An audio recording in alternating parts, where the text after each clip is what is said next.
Welcome to leaders war. నేను సచిన్. ఆంధ్రప్రదేశ్ రాజకీయాలు చాలా రసవత్తరంగా మారుతున్నాయి. ముఖ్యంగా ఎన్నికల తేదీ దగ్గర పడుతున్న కొద్దీ మరింత ఉత్కంఠను రేపుతున్నాయి. నామినేషన్స్ ప్రారంభమైపోయాయి. ఈ నామినేషన్స్ మరికొద్ది రోజుల్లో పూర్తయిపోతుందనే చెప్పుకోవచ్చు. ఇప్పటికే నామినేషన్స్ వేస్తున్నారు అభ్యర్థులందరూ.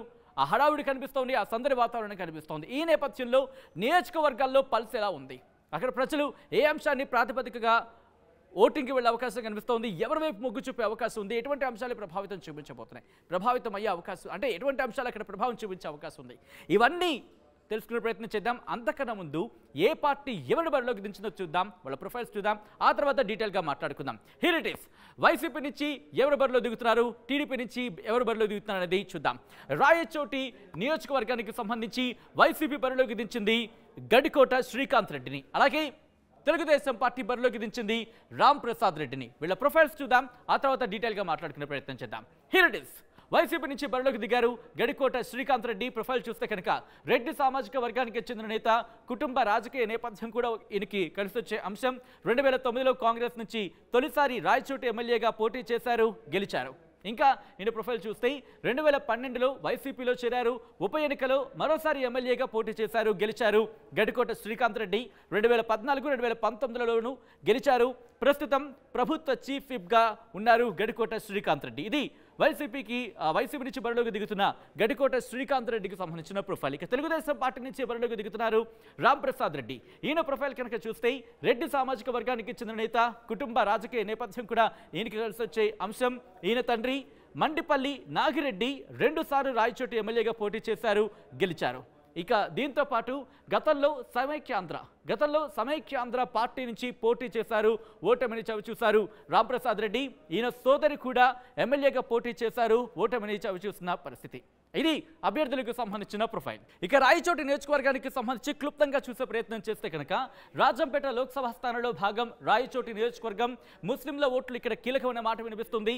సంబేపల్లి, రాయచోటి, చిన్నమండెం, గాలివీడు, లక్కిరెడ్డిపల్లి, రామాపురం ఈ మండలాలు రాయచోటి నియోజకవర్గం పరిధిలోకి వస్తాయి. ఇక్కడ సామాజిక వర్గాలకు సంబంధించి ఎవరికి ఎంత ఓట్ షేర్ ఉంది, లేకపోతే ఎవరికి ఎన్ని ఓట్లు ఉన్నాయనేది ఒకసారి చూసే ప్రయత్నం చేద్దాం. Here it is.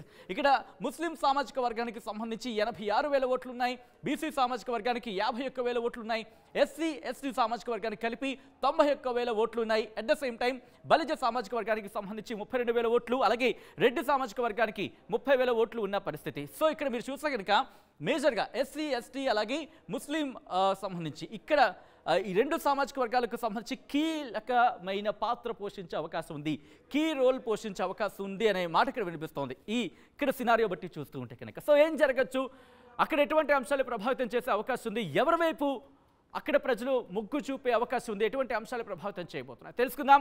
మా ప్రతినిధి కిషోర్ అప్డేట్స్ అందించేందుకు సిద్ధంగా ఉన్నారు. కిషోర్, రాయచోటి నియోజకవర్గం చాలా ఇంట్రెస్టింగ్ నియోజకవర్గం అని చెప్పుకోవాలి. ఇక్కడ వైసీపీ బరిలోకి దించింది గడికోట శ్రీకాంత్ రెడ్డిని, తెలుగుదేశం పార్టీ బరిలోకి దించింది రామ్ ప్రసాద్ రెడ్డిని. సో వీళ్ళ ప్రొఫైల్స్ ముఖ్యంగా చూస్తుంటే చాలా ఇంట్రెస్టింగ్గా ఉన్నాయనే చెప్పుకోవాలి. ఇద్దరు కూడా రాజకీయ కుటుంబ నేపథ్యం కలిగిన వాళ్ళు. సో అక్కడ ఎవరి విజయ అవకాశాలు ఏ విధంగా ఉన్నాయి, అట్ ద సేమ్ టైం అక్కడ విజయానికి సంబంధించి ప్రభావం చూపించే అంశాలేంటి కిషోర్? Thank you Sachin. రాయచోటి నియోజకవర్గ పరిధిలో వైసీపీ అభ్యర్థిగా గడికోట శ్రీకాంత్ రెడ్డి, అదేవిధంగా టీడీపీ అభ్యర్థిగా మండిపల్లి రాంప్రసాద్ రెడ్డి, వీళ్ళిద్దరూ కూడా ప్రొఫైల్ చూసుకుంటే మాత్రం ఖచ్చితంగా ఆ కుటుంబాలకు రాజకీయ నేపథ్యం ఉన్న కుటుంబం. ఓ రకంగా ఏదైతే శ్రీకాంత్ రెడ్డి ఫ్యామిలీ కూడా గతంలో వాళ్ళ నాన్న కూడా ఎమ్మెల్యేగా పనిచేశారు, అయితే ప్రస్తుతం ఆయన ఎమ్మెల్యేగా కొనసాగుతున్నారు. మరోవైపు ఏదైతే టీడీపీ అభ్యర్థి మండిపల్లి రాంప్రసాద్ వాళ్ళ తండ్రి కూడా 2 సార్లు ఎమ్మెల్యేగా గెలుపొందారు, అదేవిధంగా వాళ్ళ చిన్నాన్న కూడా ఒకసారి ఎమ్మెల్యేగా కూడా గెలుపొందింది. అయితే మరోవైపు వాళ్ళ సోదరు ఎవరైతే ఉన్నారో శ్రీలత కూడా 2004లో కాంగ్రెస్ పార్టీ అభ్యర్థిగా పోటీ చేసి స్వల్ప మెజారిటీతో ఓటమి పాలైనటువంటి పరిస్థితి. ఆ తర్వాత 2014లో ఏదైతే కిరణ్ కుమార్ రెడ్డి పెట్టినటువంటి సమైక్యాంధ్ర పార్టీ తరఫున మండిపల్లి రాంప్రసాద్ రెడ్డి పోటీ చేశారు. అయితే అక్కడ కూడా ఆయన అంటే ఓ రకంగా వీళ్ళిద్దరు కుటుంబాలు కూడా రాజకీయ నేపథ్యం ఉన్న కుటుంబం. అయితే ఎక్కువ శాతం మండిపల్లి రాంప్రసాద్ రెడ్డికి అనుకూలించే అంశాలు ఏమని చెప్పాలని చూస్తే మాత్రం ఖచ్చితంగా శ్రీకాంత్ రెడ్డి ఆ ప్రాంతంలో చేసింది ఏమీ లేదు, కేవలం ఒక అన్నమయ్య జిల్లా కేంద్రంగా అక్కడ ఏర్పాటు చేశారు. అయితే భూ కబ్జాలు కావచ్చు, ఇతరత్ర అంశాలన్నీ కూడా అక్కడ పెద్ద ఎత్తున పెరిగిపోయాయి. ఏదైతే జిల్లా కేంద్రంగా మార్పు మార్పు చేసిన తర్వాత ఆయన అనుచర వర్గాలు పెద్ద ఎత్తున భూ కబ్జాలకు పాల్పడ్డారన్నటువంటి ఆరోపణలు ఆ ప్రాంత వాసుల్లో బలంగా వినిపిస్తున్నప్పటికీ మరోవైపు సొంత నేతల్లో కూడా కొంత వ్యతిరేకత వ్యక్తం అవుతున్న పరిస్థితి ప్రధానంగా కనిపిస్తుంది. అయితే ఏదైతే ఈ అంశాలన్నింటినీ కూడా ప్రభావితం చేసుకునే అంశాలు అని చెప్పవచ్చు. అయితే మరోవైపు ఏదైతే వైసీపీకి సంబంధించి ప్రధానంగా కొంత నవరత్నాలు పథకాలు ఉన్నాయో ఆ పథకాలను అమలు చేసే క్రమంలో కూడా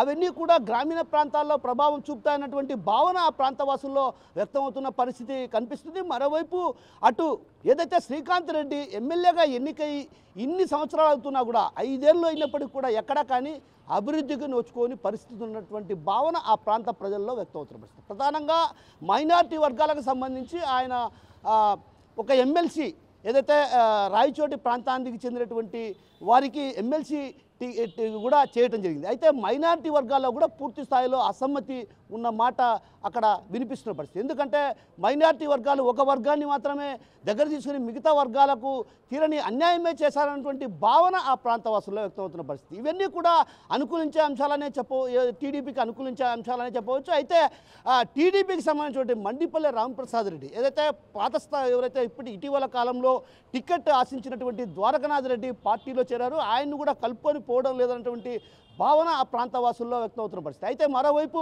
ప్రధానంగా ఇక్కడ రమేష్ రెడ్డికి మంచి పట్టుంది. ఏదైతే మాజీ ఎమ్మెల్యే రమేష్ రెడ్డి ఆయన వైసీపీలో చేరడం కూడా ఒక రకంగా టీడీపీకి కొంత మేర దెబ్బతీసే అవకాశాలు కూడా లేకపోలేదన్నటువంటి భావన కూడా ఆ ప్రాంతవాసుల్లో వ్యక్తమవుతున్న పరిస్థితి. అయితే మొత్తం మీద చూసుకుంటే మాత్రం ఇద్దరు కూడా రాజకీయ నేపథ్యం ఉన్న కుటుంబంలో మైనారిటీలు ఎటువైపు మొగ్గు చూపినా బీసీలు ఎటువైపు మొగ్గు చూపినా ప్రధానంగా వీరిద్దరే డిసైడ్ ఫ్యాక్టర్ అనే చెప్పవచ్చు. ఎందుకంటే ముస్లింల ఓట్లు కీలకం ఇక్కడ. అదేవిధంగా ఆ స్థాయిలోనే అటు బీసీ సామాజిక వర్గం ఎస్సీ సామాజిక వర్గానికి సంబంధించినటువంటి ఓట్లు కూడా ఇక్కడ కీలకం.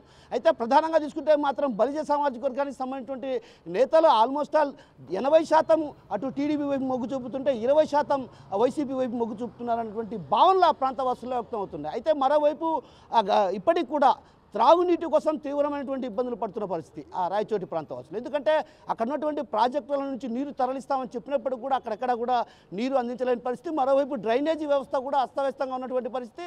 మరోవైపు రాయచోటిపై ప్రధానంగా దృష్టి సారించలేదు. కేవలం అన్నమయ్య జిల్లాగా మార్పు చేయడం తప్ప రాయచోటి ప్రధానంగా అభివృద్ధికి నోచుకోలేదు. ఇలాంటి అంశాలన్నీ కూడా టీడీపీ ప్రజల్లోకి తీసుకెళ్తుంది. అయితే వైసీపీ మాత్రం నవరత్నాల పథకాల ద్వారా పేద ప్రజలకు లబ్ధి చెందింది, నేరుగా వారి ఖాతాలో డబ్బు పడింది కాబట్టి ఖచ్చితంగా తమ వైపే ఉంటారన్నటువంటి భావన అటు వైసీపీలో వ్యక్తం అవుతున్న పరిస్థితి. ఇక్కడ చూస్తే మాత్రం రాయచోటి నియోజకవర్గంలో ఒక రకంగా గట్టి పోటీనే ఉంటుందన్నటువంటి భావన అటు వ్యక్తం అవుతున్నప్పటికీ కూడా కొంతమేరైనా ఎడ్జ్ ఉంటుందన్నటువంటి భావన ఆ ప్రాంతవాసుల్లో వ్యక్తం అవుతున్న పరిస్థితి. ఏది ఏమైనప్పటికీ కూడా ఫలితాలు వెలువడిన తర్వాత ఎవరు గెలుస్తారన్నటువంటి విషయం పైన కొంత క్లారిటీ వచ్చే అవకాశాలు లేకపోలేదన్నటువంటి భావన ఆ ప్రాంతవాసుల్లో వ్యక్తం అవుతున్నప్పటికీ కూడా ఓ రకంగా టీడీపీ వైపుకే కొంత మొగ్గు చూపే అవకాశాలు లేకపోలేనటువంటి భావన కూడా కొందరు వ్యక్తం అవుతుంటే, కానీ వైసీపీలో మాత్రం ఖచ్చితంగా ఏవైతే నవరత్నాల పథకాలు ఖచ్చితంగా ప్రజలు తమ వైపే ఉంటారన్నటువంటి భావన వ్యక్తం అవుతున్న పరిస్థితి ప్రధానంగా కనిపిస్తుంది. Sachin right Kishore, thanks for update. మొత్తంగా రాయచోటిలో ఏం జరగబోతోంది,